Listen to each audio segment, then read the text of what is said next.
Welcome to Reading Out Loud with me, False, or Falsely. So this is a thing where I basically read a chapter of something I'm writing. So today we have Haunted Hearts. It's a spin-off story from one of my own stories. So I hope you all enjoyed this. This is chapter 1. I have a lot more stories and chapters, so let me know if you want to see any other ones, but let's get into this. Okay. Chapter 1. Life isn't always the best, huh? Well, no duh. It's life, but you'd never really think how bad it is until you live somewhere like Montana, the city of monsters. But so far, it's not that bad, but I know for a fact I'm gonna regret saying that. As I walked to my alarm, I groaned as I turned over to turn it off. As I lay there trying to get up, I contented not getting up and skipping work, but I knew I'd get fired if I did so. So I swung my legs over the side of the bed and forced myself up. Once I got dressed, I left for work. The second I stepped outside my apartment, it felt like the sun was trying to murder me with how hot it was. Now I regret wearing my hoodie. As I walked to work, I wondered what coworkers I'd end up with today. Knowing I had to work night shift as well, so I might get stuck with Raz, one of the coworkers I don't like at all, and he hates me too. When I passed by the employees' parking lot in the back of the convenience store lot, I spotted Raz's bike, but I also spotted Thomas's car. He was getting in. I sighed, knowing I'd have to deal with Raz for today. As I entered the break room to clock in and put my bag in my locker, I spotted Raz leaning back in one of the chairs. He was asleep.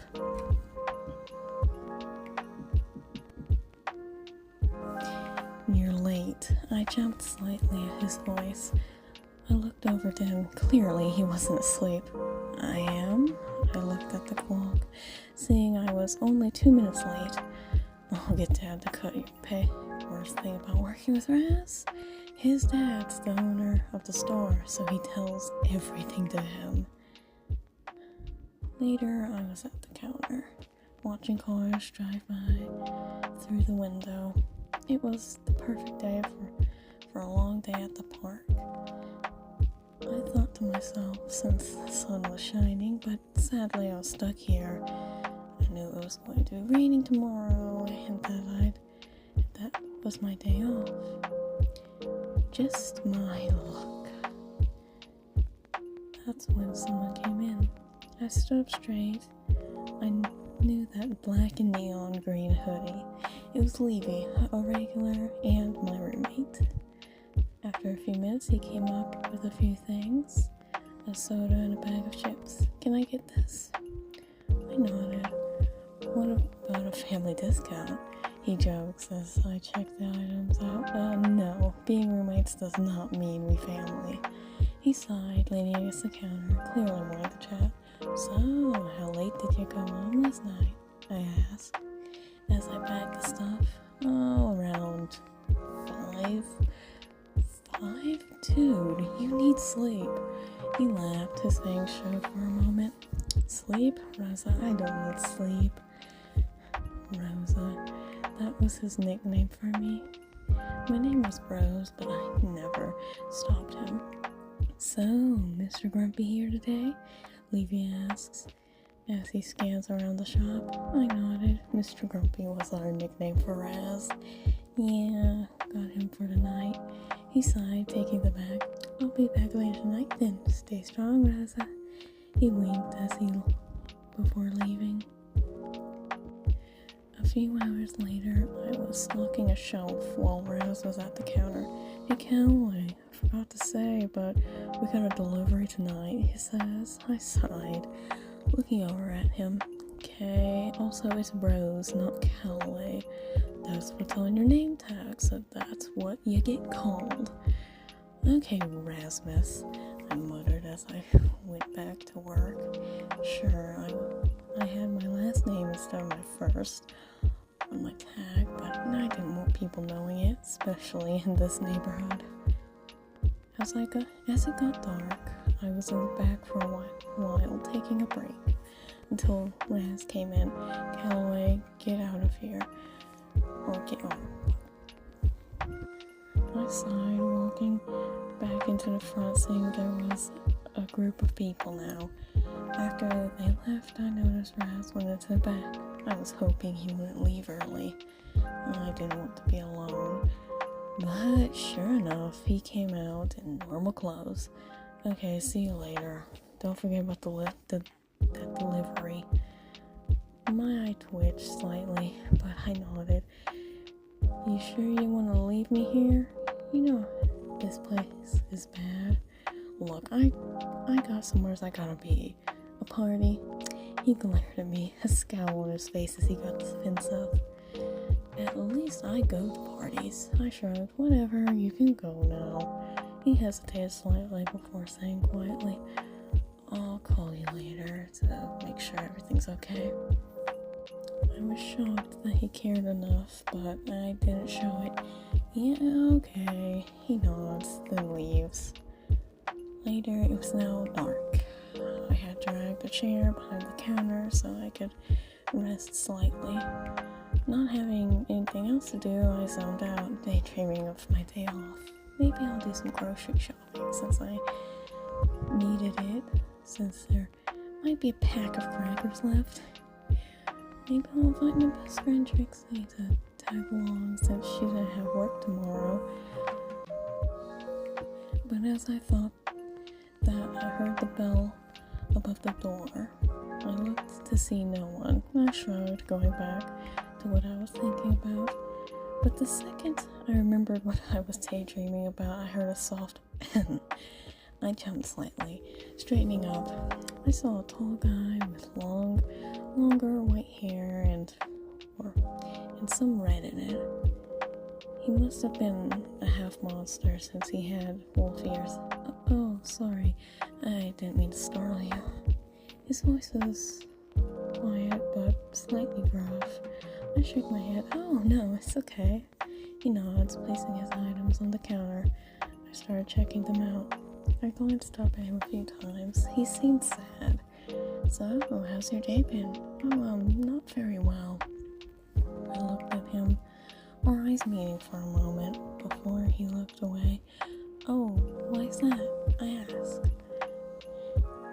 Not thinking how rude that probably was. I got dumped.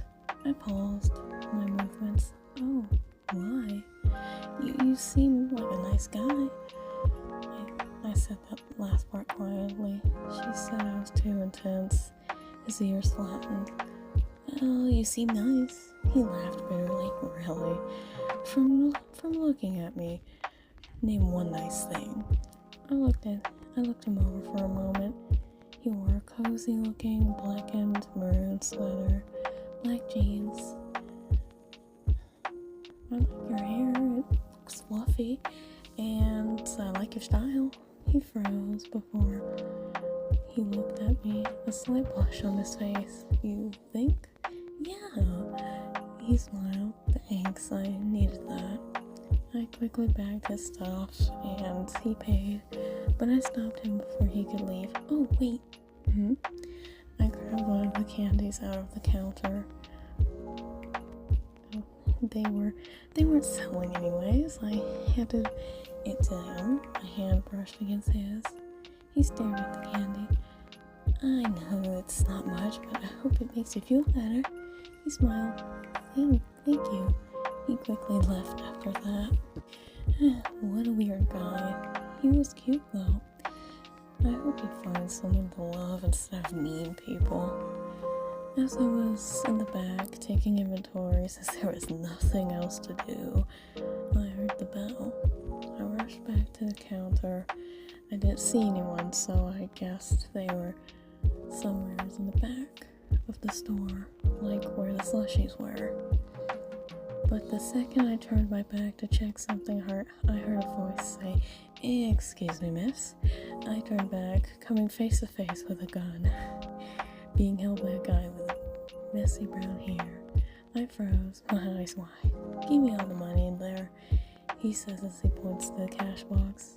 I knew for a fact I wasn't going to listen, so I shook my head and put my hands up. He laughed. "No? Look, you're cute, so it would be a shame if I had to shoot such a pretty face." I glared at him over my dead body. "Oh, you've got some fire. But you're all bark and no bite." There was no way out of this, even if I attacked. Well, too bad. Say goodbye. I closed my eyes, waiting for the gun sound, but after a minute, it didn't come. I opened my eyes, and he shot. Only a fake dart bullet came out, hitting my forehead. I glared at him as he laughed. "Oh God, you should have seen your face." But he caught my glare and sighed before pulling out a piece of paper, a delivery form. "You do that with all your deliveries?" I asked him as I signed. "Only the last one of the day." "Well, it ain't funny." "Oh, it was kind of funny." I rolled my eyes. Whatever. I ended up helping him unload. After I closed the shop, I ended up closing early since the delivery was done. As I walked home, I kept my bag close, knowing these streets at night weren't kind to anyone. I still have the scar from the last time I got mugged. When I got to the apartment, the key stuck like always, but it was quiet. I guess Lady was going to be working late. I went into my room, setting my bag down and glancing into the mirror. I didn't look in it often, but I saw my short scarlet red hair. I had dyed that, even if I was already a redhead. My dull green eyes, they hadn't been bright for quite a long time.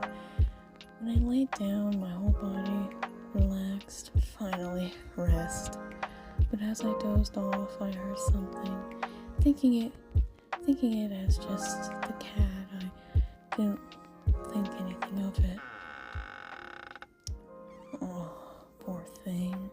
So tired. But you still look so gorgeous. "So your name's Rose. How fitting. My rosebud." End of chapter 1. Hope you all enjoyed this chapter, and if you want to see more of this story or a different story, let me know. So yeah, bye.